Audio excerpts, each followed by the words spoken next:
सिद्धारूढ स्वामी प्रकरण 15। नागतीर्थाहून पुढे स्वामी उळवीस गेले। तेथून श्रीपंढरीस जाऊन श्री विठ्ठलाचे दर्शन घेऊन कल्याणी वगैरे शहरे पाहून व मोठमोठी देवालये पाहत नाशिकास गोदावरी तीर्थ पाहून पंचवटीतील गुप्त गुहेत जाऊन काळ्या रामाचे दर्शन घेऊन नंतर त्र्यंबकेश्वराचे दर्शन घेऊन तेथून डाकुर्जीस जाऊन पुढे द्वारकेस गेले। तेथे गोमती तीर्थ व विष्णुपद पाहून द्वारकानाथाचे दर्शन घेऊन येत असता वाटेत वैष्णवापैकी एक येती अवधूताला पाहून म्हणाला, तू जगत मायामय मिथ्या आहे असे म्हणणारापैकी दिसतोस। हे ऐकून सिद्ध म्हणाले, होय, तर मग व्यावहारिक मानतोस ना, किंवा प्रातिभासिक मानतोस?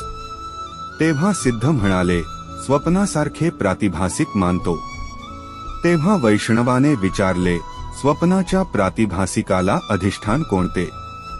ब्रह्माधिष्ठान म्हणशील तर ब्रह्मज्ञानाला स्वप्न दिसले पाहिजे, कारण ज्ञानाधिष्ठानामध्ये अध्यास होत नाही। म्हणून आत्माधिष्ठान म्हणजे तुपद शोध करण्याला योग्य अधिकार्याला आत्मज्ञान झाल्यावर स्वप्न पडू नये।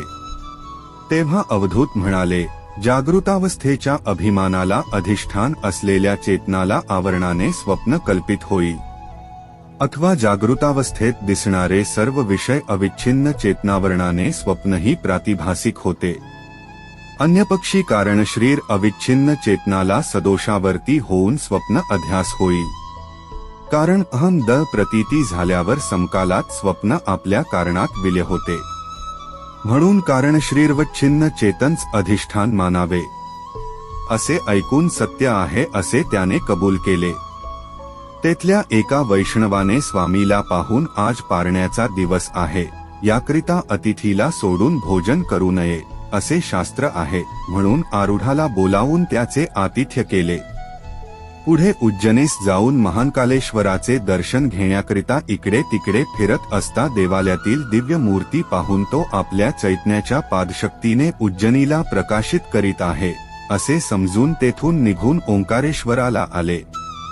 युगात एक वेळ कोटिलिंगे उत्पन्न होण्याचे तळे पाहून म्हणाले, कलियुगात मनुष्याला विश्वास वाटावा म्हणून पक्षीतीर्थात भक्ताला जसे पक्षी दररोज दिसतात, तशी ह्या महास्थानात लिंगे प्रत्यक्ष दिसतात असे म्हणून ब्रह्मपुरीतील निर्वाण आखाड्यातील महात्म्याचे दर्शन घेऊन तेथून रुद्रपुराला गेले।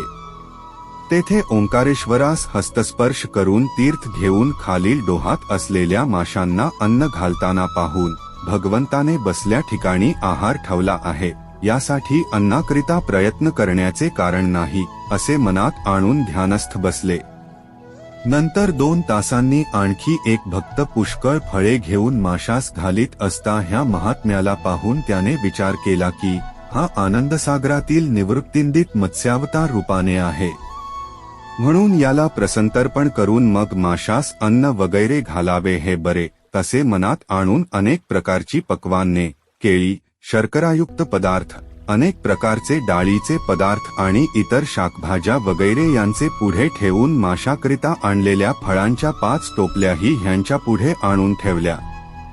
मग स्वामींनी मिताहार करून विश्रांती घेतली। नंतर हे सर्व पदार्थ माशास घाला असे स्वामींनी म्हटले। तेव्हा ते पाण्यात टाकल्यावर मोठमोठे मासे खाली वर तोंड करून उड्या मारताना पाहून आनंद पावून निघाले।